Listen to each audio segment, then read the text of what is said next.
So Joyce Sika Twum, that's her full name, is a master at disrupting old practices and igniting the potential of people to create new possibilities for their lives.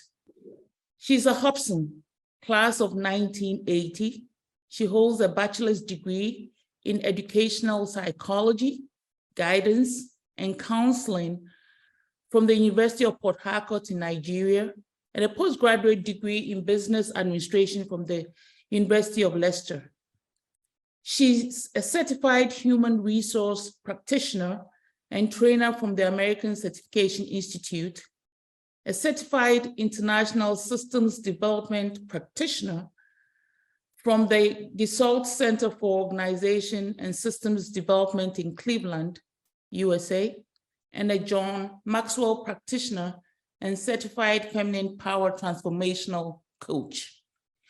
She has over 30 years of experience supporting CEOs, managers, and leaders in the private and public sectors, helping her clients access their authentic confidence, gain self-love, find their voice and visibility, and step into their zone of greatness. On the education front, Sika was the sole counselor for the nation's leading international school, that's Ghana International School, where she worked for 13 years and set up the school's counseling and career development center. She's the founder and CEO of Self-Search Ghana Limited, a human development solutions firm that provides coaching, corporate training, and career services. Her company is known for excellence in career service delivery in public and private schools. Self-Search received Ghana Education Service approval for 6 consecutive years, providing career services in senior high schools in 10 regions of Ghana to support students in finding themselves and making informed educational and career-related decisions. Her work with BBC students in shaping their career paths has won her several awards.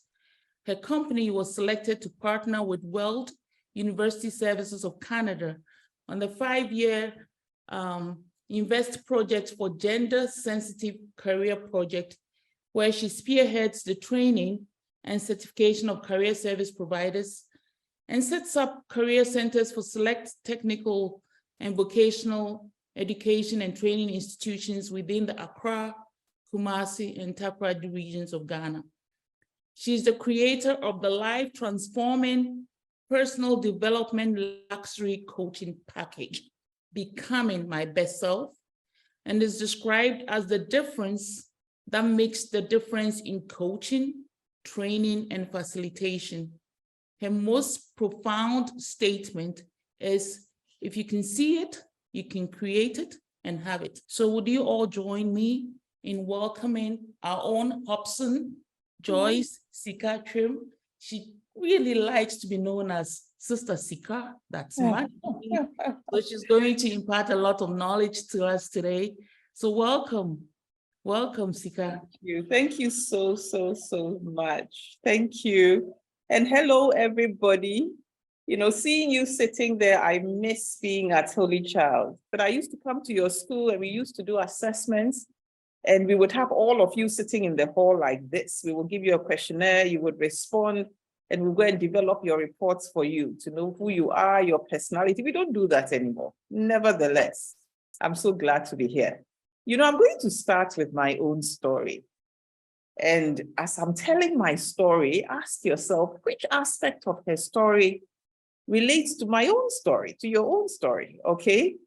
Now, I remember when I was in school, remember the topic I'm talking about is becoming my best self. That's the topic I'm talking about, becoming my best self.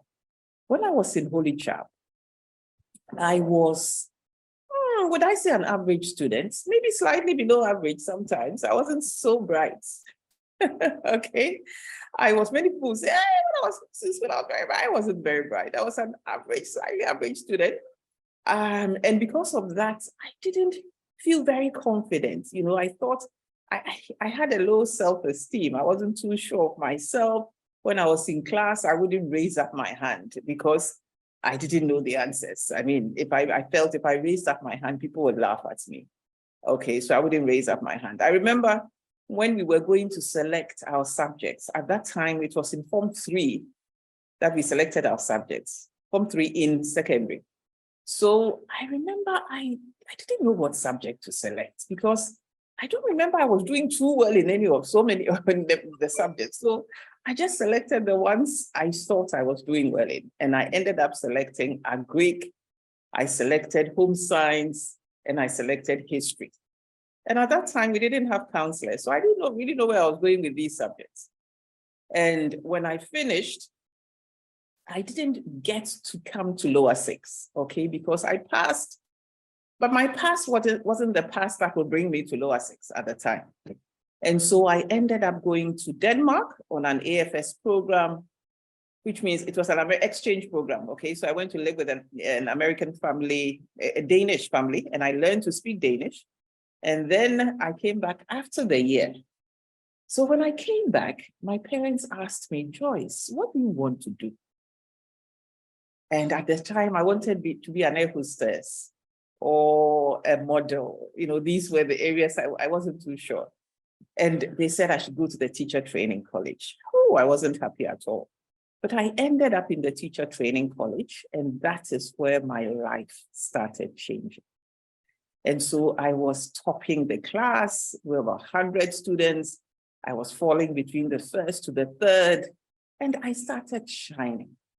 And so I remember when I went to Ghana International School to work with the students, that is when I found that my problem was not peculiar to only me, but there were lots of students who did not feel good about themselves, lots of students who felt they had a low self-esteem, lots of students. And so I realized that was an area that there was a need. So today I'm going to talk to you about becoming my best self. So what does it mean then to be your best self? Okay, so I'm going to explain that one. To be your best self, I would say is made up of 3 main things. One is to stay in tune with yourself. Okay, to stay in tune with yourself and with your values, which means you know what is important to you, you stay in tune with that. You don't say this is important to another person, so I'm shifting my values. Okay, so you are in tune with yourself. You are true to yourself. Okay, you love yourself the way you are. You are true to who you are. Okay, and you are also aligned with what you want to do in life. You know, we are all created by God for a purpose, and we are all here to fulfill something. So when you are your best self, it means you are aligning your values, you are aligning your skills, you are aligning your interests in the area that gives you the most fulfillment. Okay, and you feel happy, you feel purposeful, and you feel your life has a meaning. Okay, so that's what becoming my best self means. Now, so the question is, when I'm not my best self, what are some of the things that makes us not be our best self? What are some of the things that contribute to us not being our best self? And I'm going to just take a few because you are young, so I want to come to your level. Okay, some of the things that make us not our best self sometimes comes from the way we were brought up. Okay, the way we were brought up. So if I was brought up in a home where I was always told that as for you, nothing good will happen to you. As for you, you can never really do well. As for you, you are not like your sister, who is always doing well, getting A's. If I'm constantly hearing that, the tendency is that I will begin to feel that I am not good enough. So when I'm doing something, my mind, will tell me, oh, but you know you're not good enough. So I will not apply myself. Okay, so sometimes, many times actually, it's from the way we were brought up and from what we were told and from the kind of exposure we had.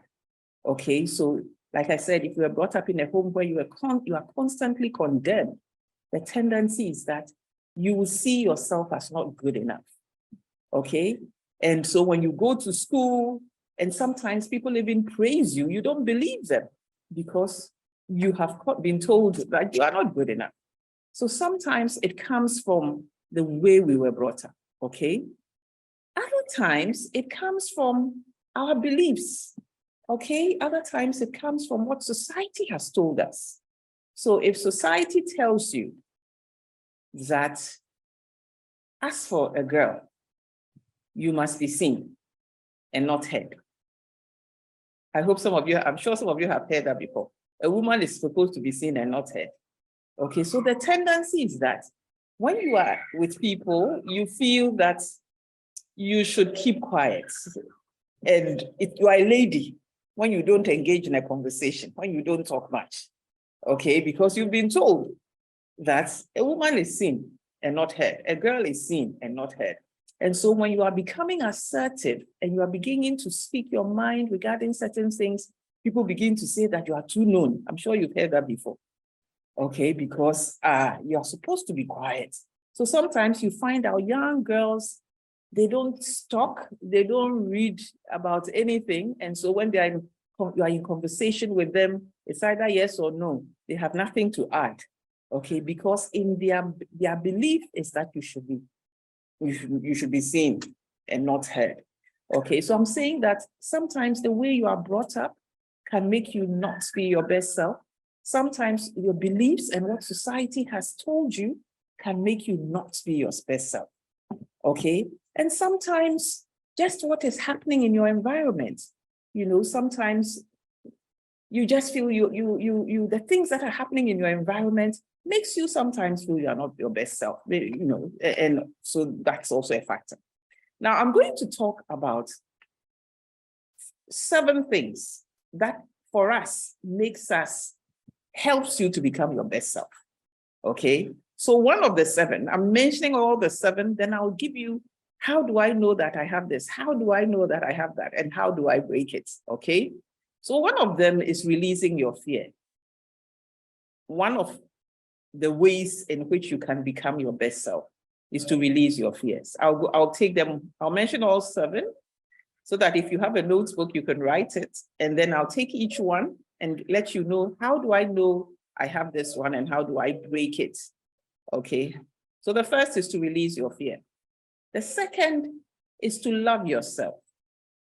Okay, release your fears, love yourself. The third is embody authentic confidence.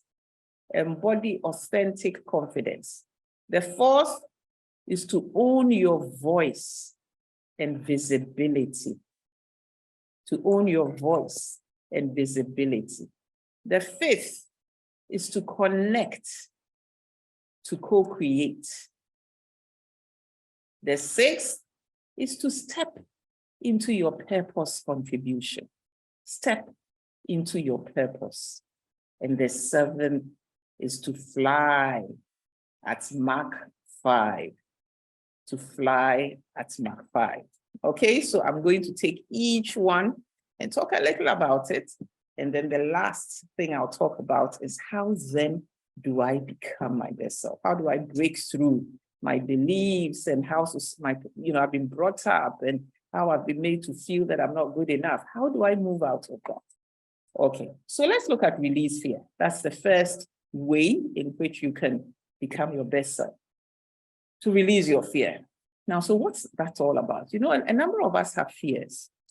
We fear, I told you my life, I mean, when I was in school, my fear was to raise up my hand and to be vulnerable. Vulnerable means to make people know that I had a weakness, okay? And I didn't understand something in class. That was my fear, okay?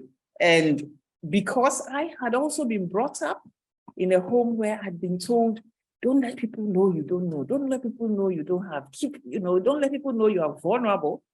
I felt if I didn't know and I raised up my hand, people would laugh at me.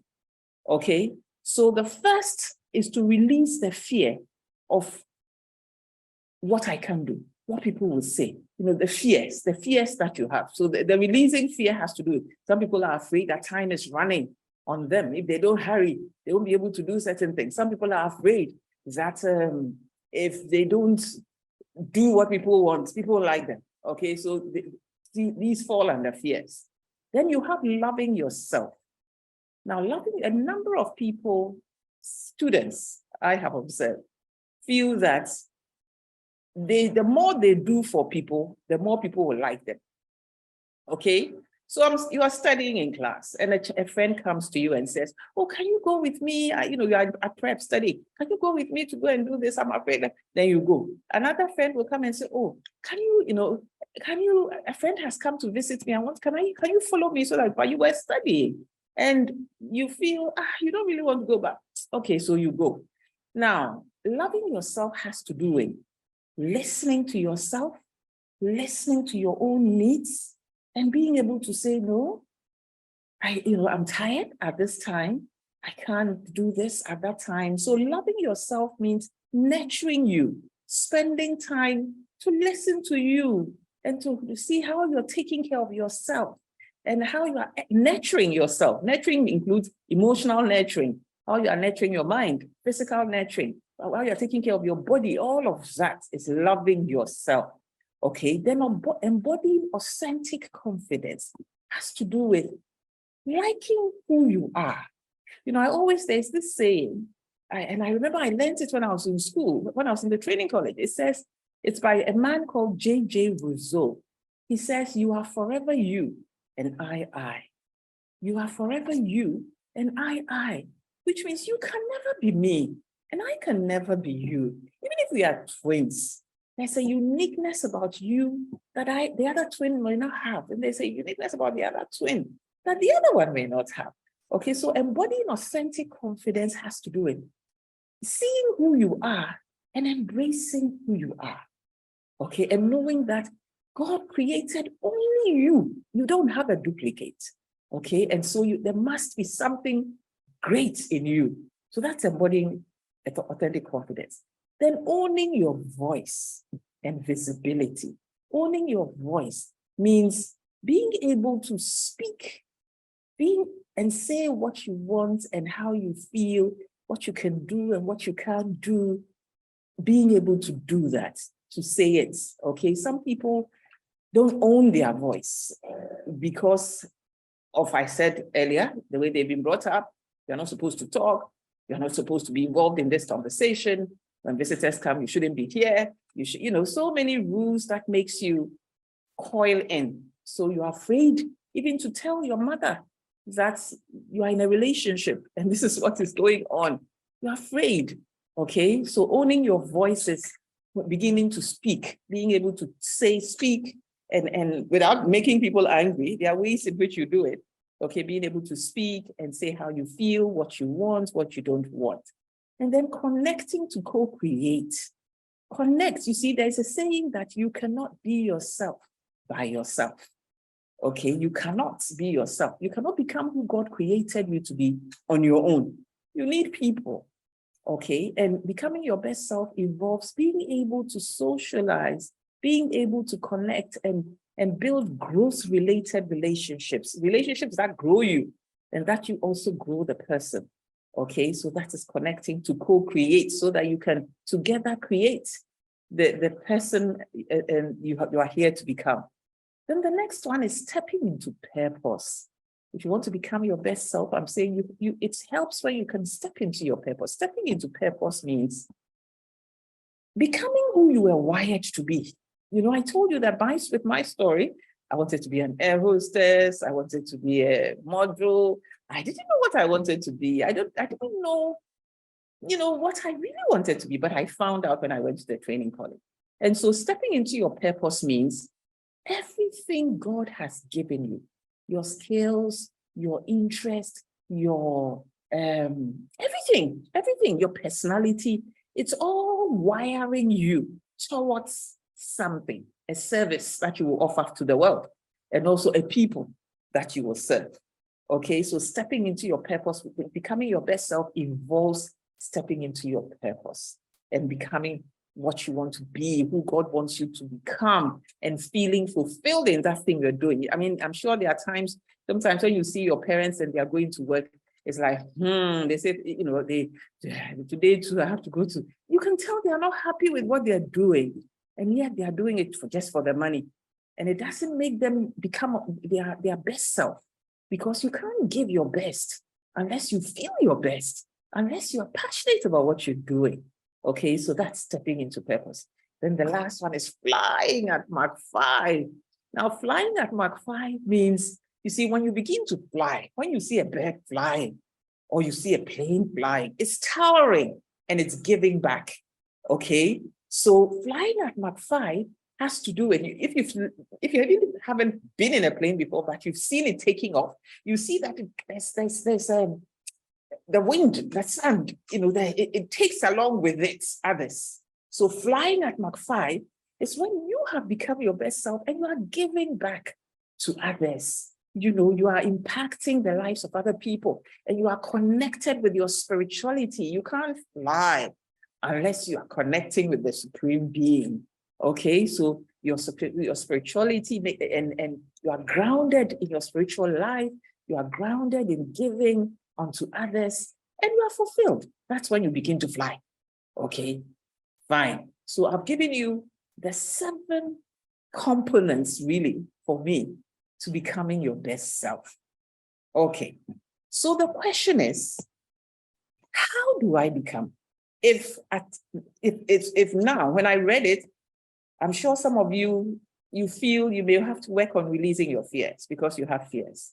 Some of you may feel that I have to love myself. I give too much to people and I feel tired. I feel worn out. I feel I don't give anything to myself. I mean, I don't listen to myself. I don't love myself.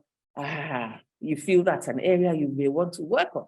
Some of you may feel confidence is your area. You don't even, when you have to even stand in front of people to talk, it's something for you. You don't feel good about yourself. You don't feel you look good. You don't feel, you just don't like yourself. Some of you may feel you have to work there.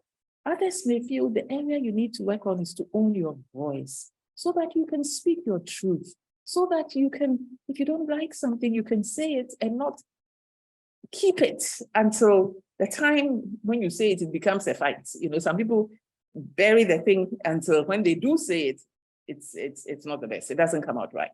Some of you may feel that you want to learn to connect so that you can co-create with others. Some of you may want to know, what are my interests? What careers do I want to go into? What kind of personality do I have? You want to step into your purpose. And some of you want to be able to fly, okay, and begin to impact on others. So the question is, if I have not yet stepped into my purpose, what are the ways? What should I do in order to step into my purpose? I'm just going to give you 4 simple tips. Now, this topic is a topic that has to be a series of conversations for us to exhaust it. Okay, I'm simplifying it for you. Okay, so the question is, if I haven't stepped into my purpose, if I haven't become my best self, how do I become my best self? So the first step is what I call, when she read my profile, she said something, and I don't know whether you understood it. She said, I disrupt old practices, okay? And I help people to create new possibilities for their life. And you cannot disrupt an old practice is old things that you are doing that do not serve you well. When you look at your life, there are some things that help you, and there are some things that you've done over and over the same way for years, and it is not helping you. Okay? Now I'm going to give you another saying. The saying is by, I'm sure you know this man, Einstein. How many of you have heard the name Einstein? Anybody knows Albert Einstein? Okay, if you don't know him, you research. Now he said something. He said, the problems we face today, could you write it? And think about it. He said, the problems we face today cannot be solved at the same level of thinking that we had when we created them. So I'm taking it again. He said, the problems we face today, okay, cannot be solved at the same level of thinking, the same way you've been doing the thing as we had when we created them. Which means for us to be able to solve it, we must change the way we are thinking. We must change certain things we are doing. Otherwise, it will be a cycle. We'll be going around the same way and nothing will shift. So if you want to become your best self, the first thing you have to do is to analyze how you've been thinking, is to begin to analyze what you are believing, is to begin to analyze how you've been brought up and the things that were told you. So I'll give you an example. So if I say I'm analyzing the fact that I was told that as for me, nothing good can come out of me. Or let me even take another example. If some people say that the reason why they don't connect with people is because they can't trust people. Okay, so as for them, they will live their life alone. So they talk to people, but they don't establish real relationships because they don't trust people. So if you were analyzing the way the experiences you've had in your life that has made you not trust people, you'll find that 1, 2, 3 people may have disappointed you. But is it true that everybody in this world cannot be trusted? Is it true? Is it true? It's not true. So the fact that 1, 2, 3, 4 people may have betrayed your confidence or have not made you trust them, does not mean that everybody in the world cannot be trusted. So the first thing you do when you want to become your best self is you begin to analyze your beliefs. Okay, you begin to analyze the truth, what you are saying to yourself. If you say to yourself, if you've been told that you are not good enough, and you look at yourself, there are certain things you are good at. Okay, so the fact that you've been told you are not good enough is not true, because there are things you are good at. You may not be good in certain things, but you are good in other things. So the statements that you are not good and nothing good can come out of you is not true. Okay, so the first step is to analyze and to question, identify what it is that is standing in your way.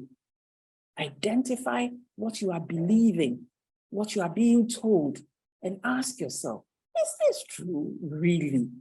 Is it true? If a woman is supposed to be seen and not heard, how come there are so many brilliant women amongst HOPSA who are doing brilliant things, and they're speaking and they're impacting the world? It means that is not a truth.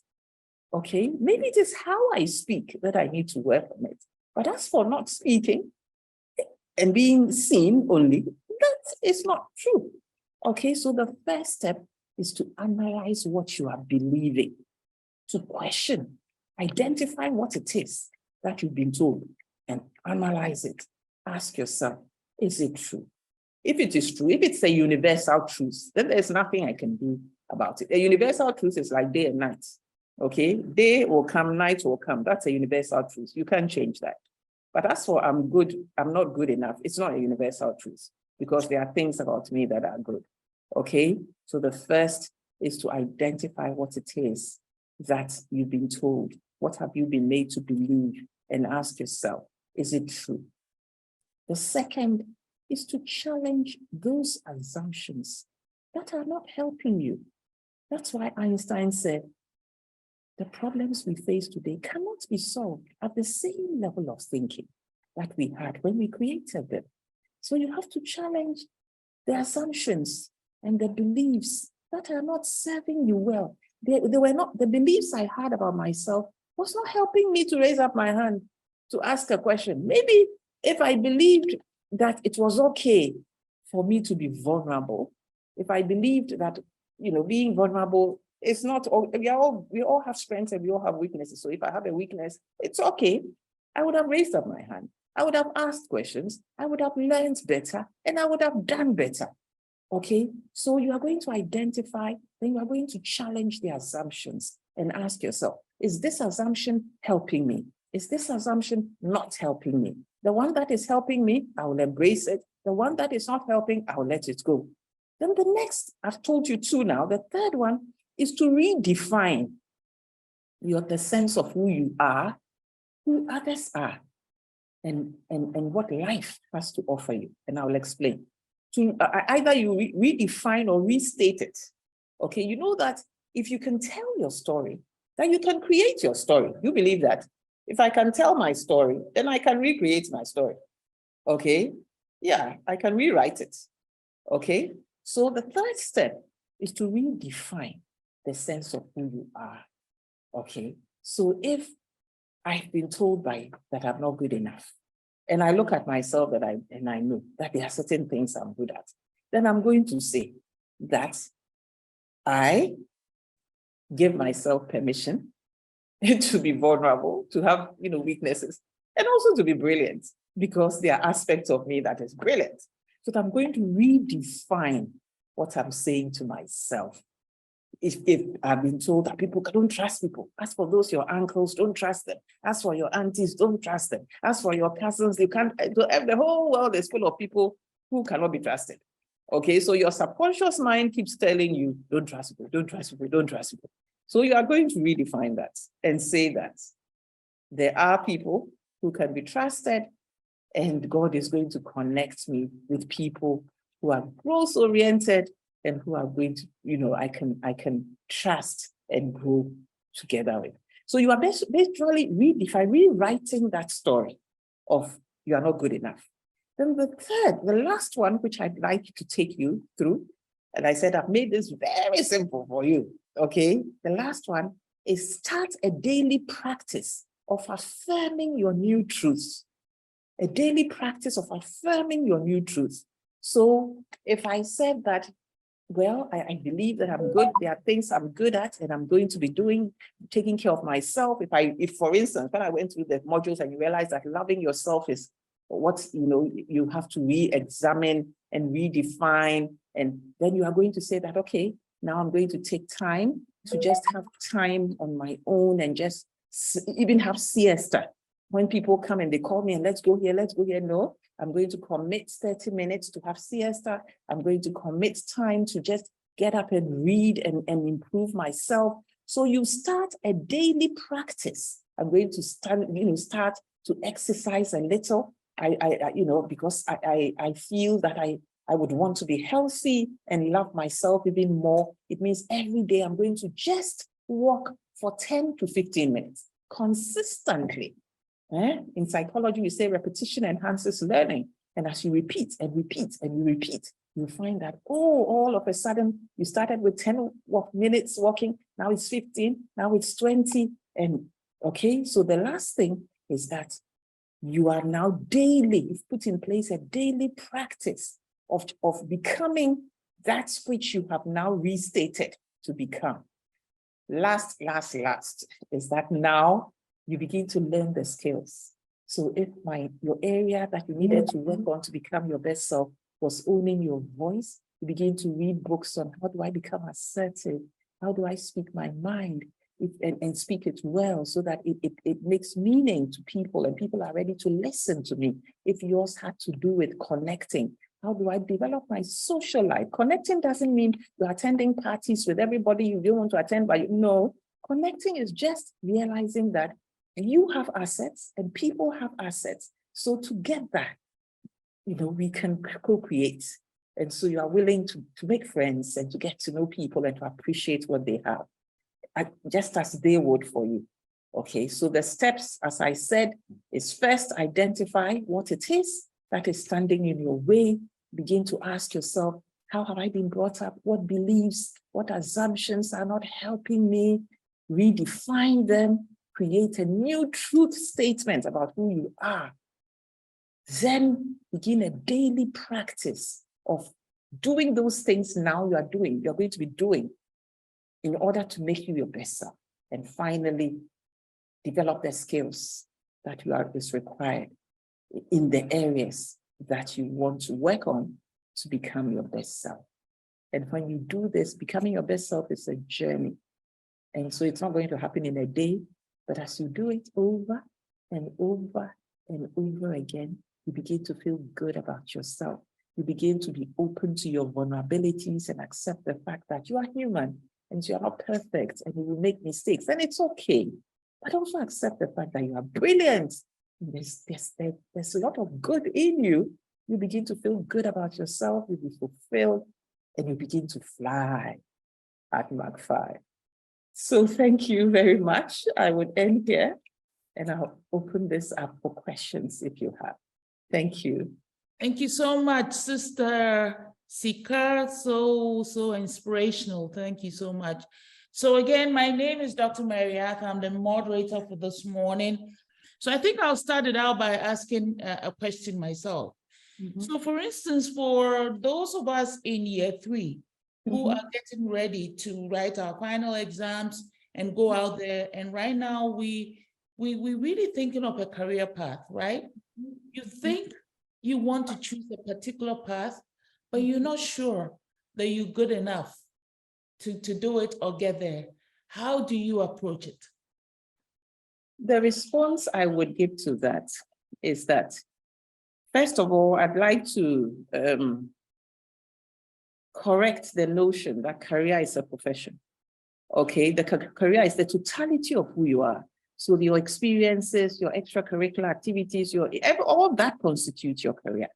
And so I would say that at this age, try not to be so fixated on whether I'll be a doctor or whether I'll be a nurse or whether to put yourself in a box. Ask yourself, how can I build my skills and my capacity? Okay, which subjects do I do well in? Do I enjoy doing? Do I have an interest in? Focus on those, do those well, and they open a lot of occupational opportunities for you. Okay, they would open a lot of occupational opportunities. So basically what I'm saying is, if you have an idea of the occupation you want to go into, it's fine. If you don't have an idea of that, and therefore you feel you are not good enough, I'm telling you that you are good enough. Focus on what am I doing that I enjoy doing? Which subjects am I good at?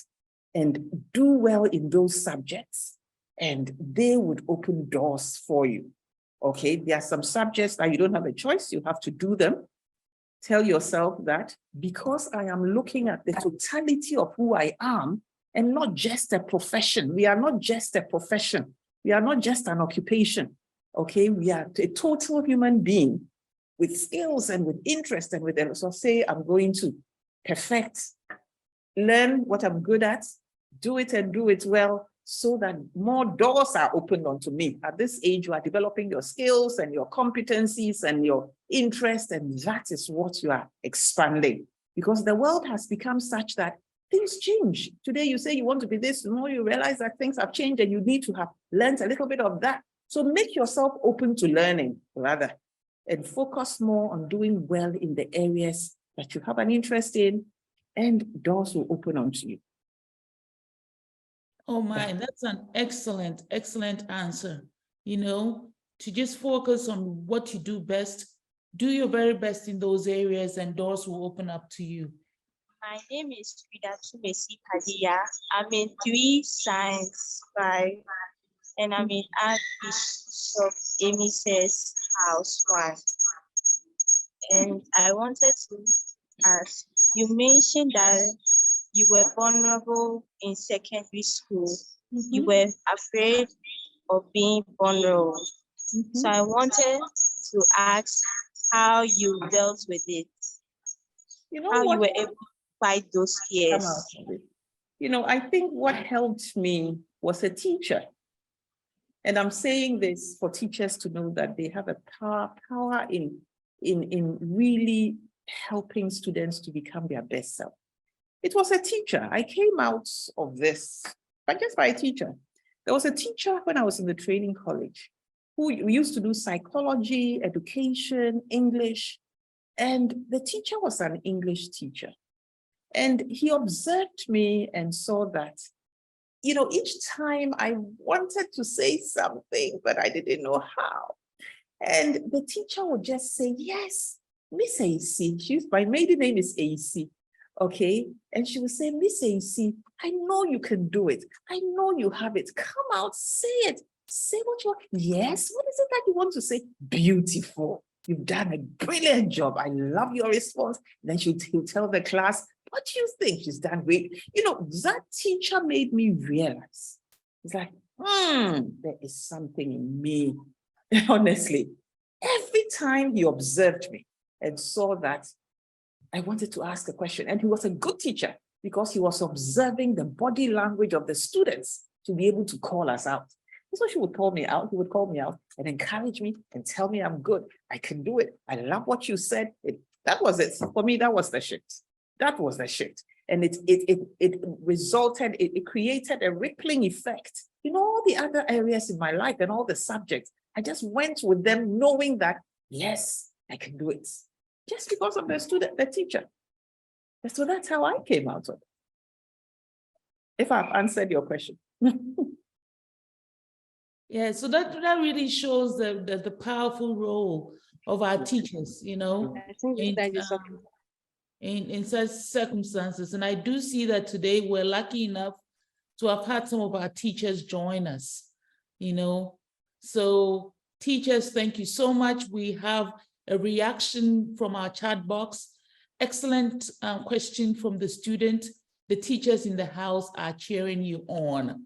Okay, thank you, thank you, thank you. Okay, do we have another question from the students?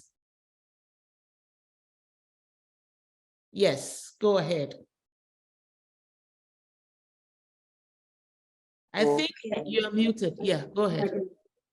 So my name is Gloria, and then I'm a science student, and I'm from Emises House 3. So my question is, how do I develop my self-confidence, and in what ways can I develop it? That is a broad question. That's a broad question. If I were coaching you, I would first follow my steps, and I would look at what is the root cause. When you say confidence, you know, confidence is a broad thing. Okay, I always say that I would tie in confidence with your self-esteem. And I'll say that there are 5 components of self-esteem or confidence. So you have selfhood, the way I see myself. Some people may have the way they see themselves is where they are not confident. Another person, it may have to do with the way they relate to people. Okay, another person, it may have to do with their mission and their sense of purpose. So there are various, it's broad. So what I will do first, if I were engaging you, is I will help you break down what you mean by confidence for you. Okay, what outcome do you want with regards to confidence? We'll break that down first. Then we would identify what outcome you want, and we'll look at what is the barrier, what is standing in the way of you achieving that outcome for you. So your confidence, so I cannot give a generic, when you want to be confident, do this, do this, do this. No. It varies from person to person. I would have to look at the source of your not being confident. Then we will begin to break that barrier that applies to you. And then you can, we can work that out. So basically what I'm saying is that the steps helps you with regards to everything.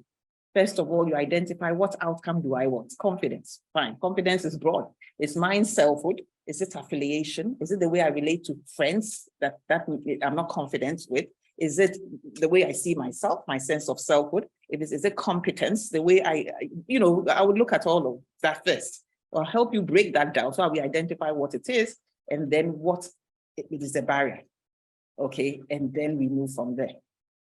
So, Sister Sika, can you give an example of what would likely prevent someone from being self-confident, and then break it down for us? What will prevent someone from being self-confident is what they were told when they were being brought up. Okay, I was told I can't do anything. I was told I'm not good enough. I was told I'm not like my brother or my sister who is always topping the class. Okay, so because of that, I have a low sense of selfhood the way I see myself. I'm not confident about who I am and what I have. And okay. So if I were to break that down, we have identified that yours has to do with selfhood. If there are 5 components of confidence, yours is selfhood. Okay, if it's selfhood, now we are going to break that down and ask ourselves and find out what you were told. In the conversation, coaching is a structured conversation. In the conversation, you would know that you yourself will end up saying, you know, when I was brought up, I was told this, I was told that, I was told that. Okay, so I would ask you, do you believe that you are not good enough? Do you believe that?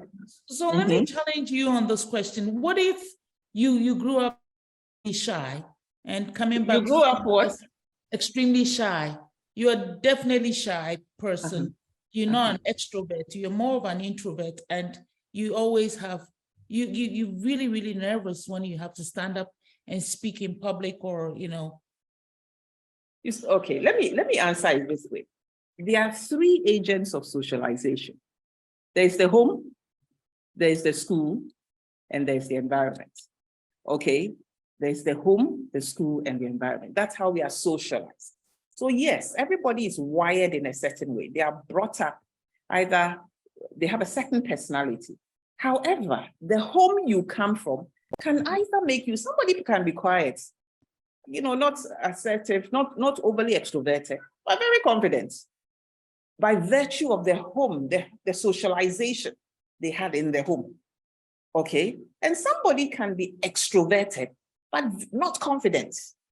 Somebody can be extroverted. Sometimes people who are extremely extroverted, they do it to cover up, as a facade, okay, to cover up something. So what the point I want to make here is that the fact that somebody is introverted does not mean the person is not confident. And the fact that somebody is extroverted does not mean the person is confident. Okay. So the key thing here is the labeling, which I want to reduce. The key thing here is the fact that I want to draw the line between you to know that you were brought up with a certain personality, and whatever your personality is good. There is no bad personality. Okay. However, it is the agents of socialization that either shifts us in a certain direction, the home, the school, or the environment. Am I clear?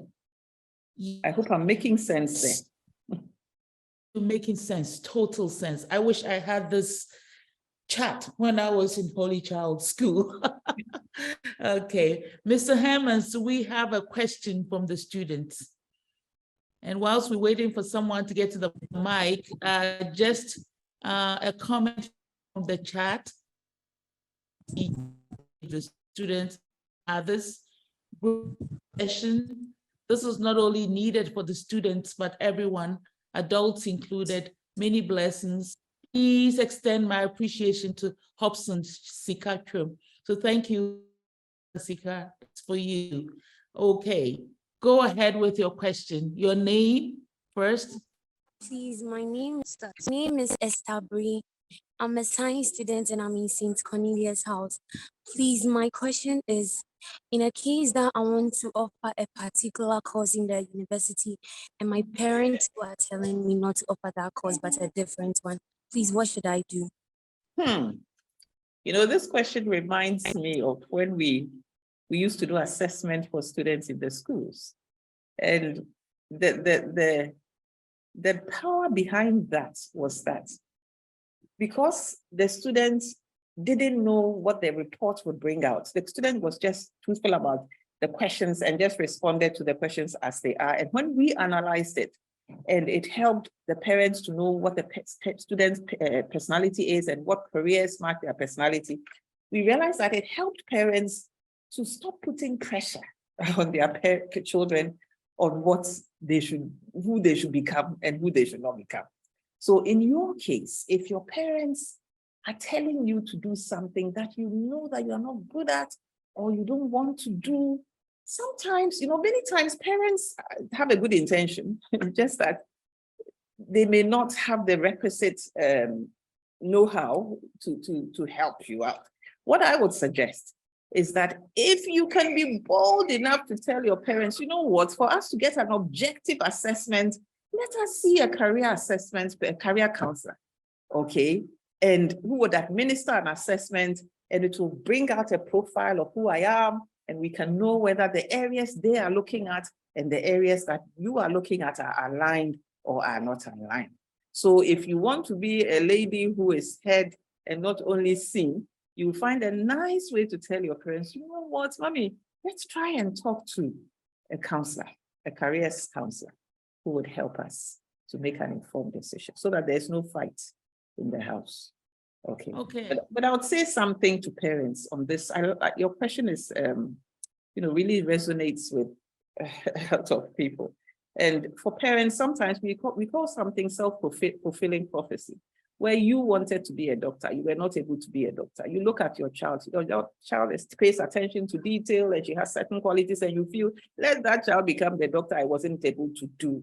And I find that you destroy people by doing that. We destroy children. I know I worked as a counselor for 13 years at Ghana International School.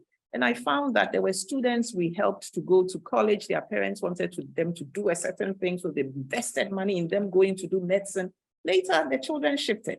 Some of them went into creative arts. Some of them went into music, So how God has wired you, when you rewire a house and you wire it wrongly, there are electrical effects, shocks, and sometimes the whole house can come burning, it can burn. So I would advise parents to try and observe their kids and look at what they are interested in. Every occupation, every gift God has given you is wonderful, and it's there to serve a certain need.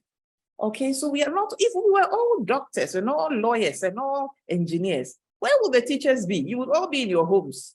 Where would the teachers be? Answer that question for me. Okay, so let us embrace the various professions. Let us embrace the uniqueness in our kids and support them to shine and to become what God created them to be. And their gift will take them before kings.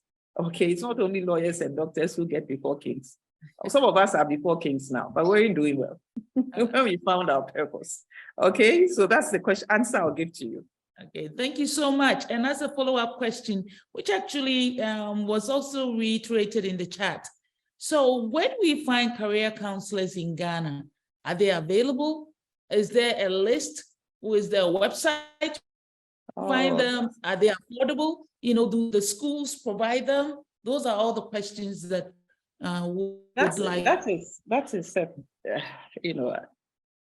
there are career counselors. I would say that there's an association of coaching practitioners, and I'm a member of that association of coaching practitioners.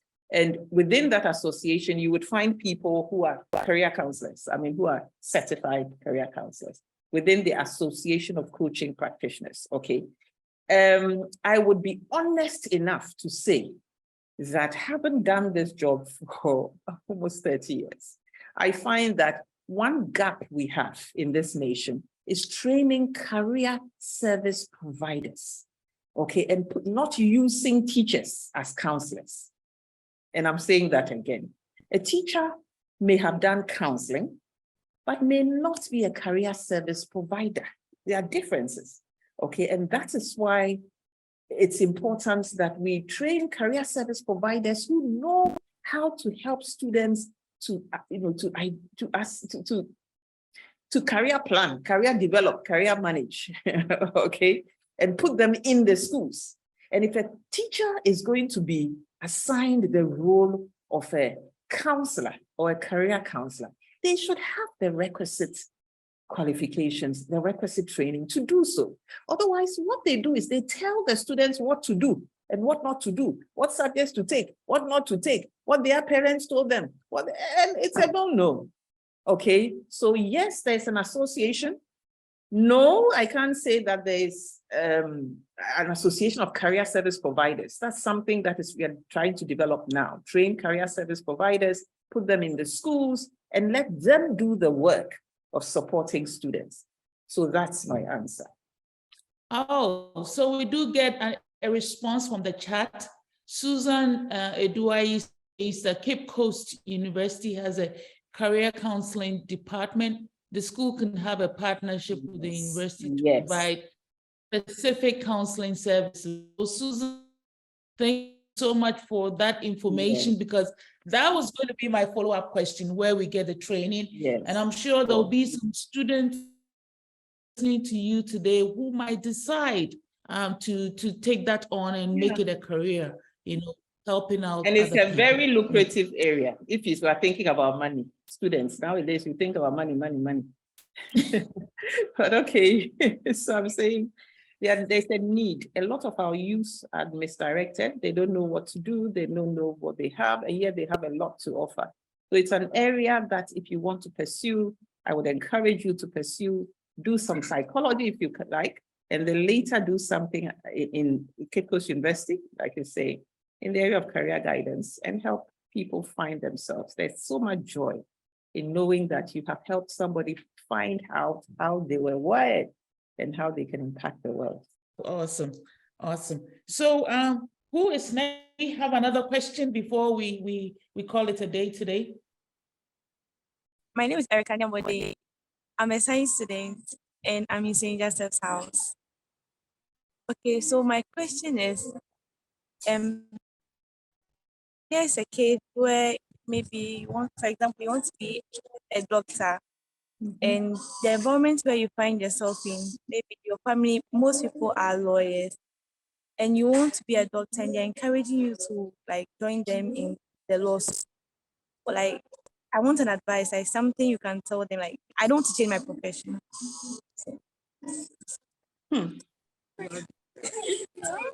If I'm getting you, if I got you right, you are saying the people in your family are all lawyers, right? And you want to become a doctor. Yeah. They are trying to pursue you to become, Yes. make you become a doctor. What do you do? Yes. This question is similar to the one that the parents wanted the child to be. What the advice I would give is that, when you're doing career planning, we also look at what we call career, it's like a career demographics. Okay, you look at your family and what they have done over the years and how it informs your choice. Okay, sometimes you have a family, they've all been teachers, or you have a family, this one was a doctor, this one was all doctors. It informs your decision. What I would say is that I would ask them to help me. They should tell me what they think is good about me.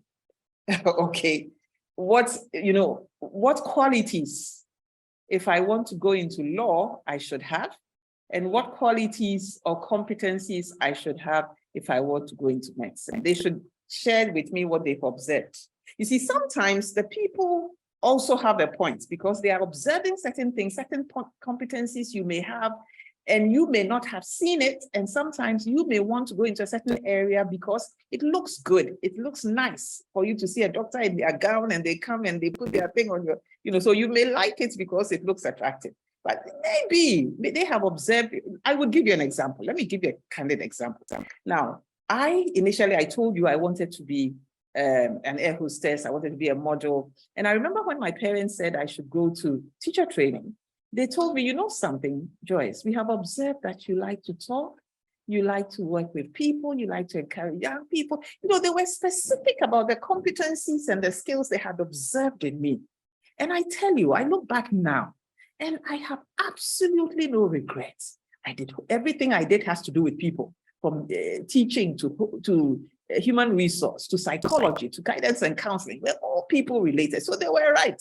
Okay, so what I would say is I would engage in a conversation with them and I'll tell them, let's map out my competencies that they've observed and let's see where they are directing me to. And, and from there we can move on in the conversation. The bottom line too is that the fact that all of you are lawyers, that's not necessarily mean God doesn't need a doctor in that family. Okay, so we should be flexible. As family members, we should be flexible. That's the answer I'll give. Okay, I've just been alerted that there's going to be a program in the school in a minute, so we'll take our very last question. And then, you know, we'll give it a day. Just a few comments from the chat box. Said I should give 5 practical examples of what students should overcome to become confident in class, right? Correct. Yes. Okay. 5, I don't know why you're asking 5, but I'll give some. Okay. So one is the student should see that the investment that has been made by their parents to put a teacher there gives them the right to ask the teacher when they're having difficulty. Okay, so the first is that my investment, the investment of my parents or the, you know, requires that the teacher helps me. So the first to help them overcome is to ask, to try and ask the teacher questions. The onus is on the teacher to help the students. Okay, so ask. The other thing is to prepare, to help you to become calm. Many times students don't prepare. You know, some of us, the reason why we weren't able to ask certain questions is because we were not reading, we were not researching, we were not doing, you know, we weren't doing the basic things we were supposed to do. So prepare. The other thing is have a support group, a group of students who are willing to have a discussion with you on some of the topics you've done, and a support group would help you to come out and be confident to talk in class, because they are there to learn with you, to discuss some of the topics you've done, and for you to be able to be confident enough to speak. And then the last one, I didn't say 5, I said 4. The last one is believe that the mouth that God has given you is not supposed to be shut.